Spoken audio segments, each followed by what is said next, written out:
Formula ఈ car case విచారణ కొనసాగుతోంది. విచారణలో భాగంగా కేటీఆర్ నాంపల్ ఏసీబీ కోర్టుకు హాజరయ్యారు. ఫార్ములా ఈ కార్ రేస్ కేసులో 55 కోట్ల అవినీతి జరిగిందని ఏసీబీ గుర్తించి కేసు నమోదు చేసింది. ఈ కేసులో A1 గా కేటీఆర్, A2 గా ఐఏఎస్ అధికారి అరవింద్ కుమార్, A3 గా హెచ్ఎండిఏ మాజీ chief engineer BLN Reddy, A4 గా sports consultant Kiran Malleswara Rao, A5 గా ఎఫ్ఏఓ ప్రతినిధి ఆల్బర్ట్ లోంగోలని చేర్చింది. తనకు న్యాయ వ్యవస్థపై నమ్మకం ఉందని విచారణకు హాజరవుతానని కేటీఆర్ ప్రకటించారు. చెప్పినట్లుగానే కోర్టుకు చేరుకున్నారు కేటీఆర్.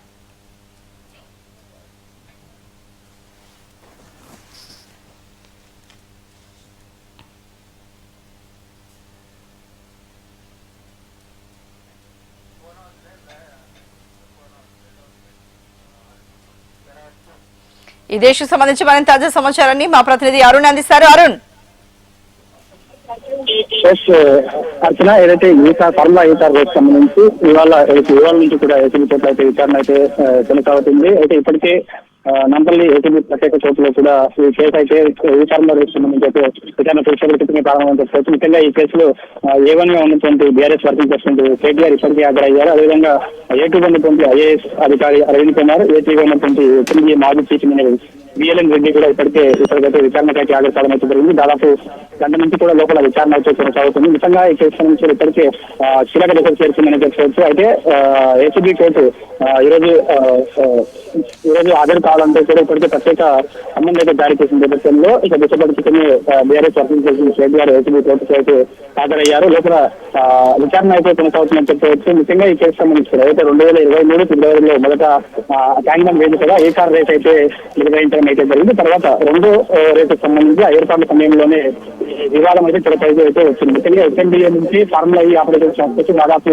55 కోట్ల నిధుల బదిలీ పైన కూడా చేయడం అయితే అనేక అభ్యంతరాలు అయితే వస్తున్నాయి. ముఖ్యంగా ఎన్నికల ప్రవర్తన నియమావళిని అమల్లో ఉండగా ఎలాంటి కేబినెట్ అనుమతి లేకుండా ఆర్బీఐ నిబంధనల విరుద్ధంగా 55 కోట్ల రూపాయలు అక్రమంగా నిధులు మళ్లించాలని ఇప్పటికే ఏసీబీ అయితే ఆరోపణలు చేస్తున్న పరిస్థితి కనిపిస్తుంది. అయితే ఈ నేపథ్యంలోనే మొత్తం ప్రభుత్వ నిబంధనలు ఉల్లంఘించి ఎలాంటి నిబంధనలు పాటించకుండా 55 కోట్ల రూపాయలు అయితే నిధులు మళ్లింపు చేపట్టడానికి కూడా కేసు పైన కూడా దర్యాప్తు చేపట్టడం అయితే జరిగింది. అయితే దర్యాప్తు మొదటి నుంచి కూడా ఇప్పటికే బీఆర్ఎస్ వర్గం కేసు ఎలాంటి సంబంధం లేదు. మొత్తంగా ఈ కేసుకు సంబంధించి కూడా పూర్తిగా ఒకటి కేసు కూడా బీఆర్ఎస్ వర్గం అయితే ఆరోపిస్తూ వస్తుంది. అదేవైతే ముఖ్యంగా ఎటువంటి నిబంధనలు పాటించకుండా మొత్తం అక్రమాలకు పాల్పడుతూ ఈ కార్ రేస్ ద్వారా కూడా పెద్ద ఎత్తున బీఆర్ఎస్ పార్టీకి ఎలక్ట్రల్ బ్యాంక్ ద్వారా పెద్ద ఎత్తున నిధులు మళ్లించాలని కూడా ఇప్పటికే ప్రస్తుతం ఏసీబీ ఆరోపిస్తున్న నేపథ్యంలో ఈ కేసు మొత్తం కీలక దశకు చేరుకుందని చెప్పి ముఖ్యంగా ఒకవైపు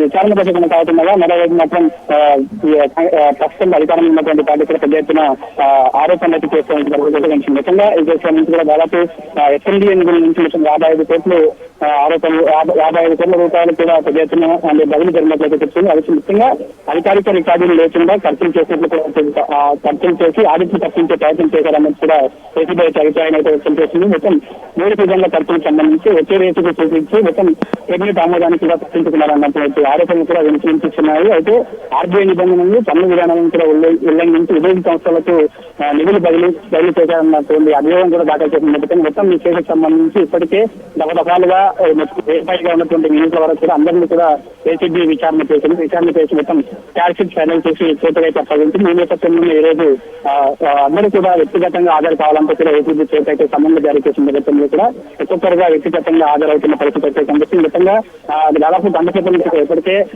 లోపల BRS party working president KTR విచారణ కొనసాగుతుంది. అదేవిధంగా ఈ కేసుకు సంబంధించి ఇప్పటికే A2 గా ఉన్నటువంటి అరవింద్ కుమార్, అదేవిధంగా A3 గా ఉన్నటువంటి బిఎల్ఎన్ రెడ్డి కూడా వ్యక్తిగతంగా విచారణ హాజరైనటువంటి పరిస్థితి అయితే కనిపిస్తుంది. ముఖ్యంగా మరికొద్ది సేపట్లోనే విచారణ చేసే అవకాశం అయితే కనిపి విచారణ చేసిన తర్వాత బయటకు వచ్చి కేటీఆర్ మాట్లాడే పరిస్థితి కనిపిస్తుంది. మొత్తంగా మనకు ఇక్కడ కూడా బీఆర్ఎస్ నాయకులు ఏసీబీ కోర్టుకు తరలి రావడం అయితే జరిగింది. మొత్తంగా మరికొద్ది సేపట్లోనే బయటకు వచ్చి కేటీఆర్ మాట్లాడే అవకాశం అయితే కనిపిస్తుంది.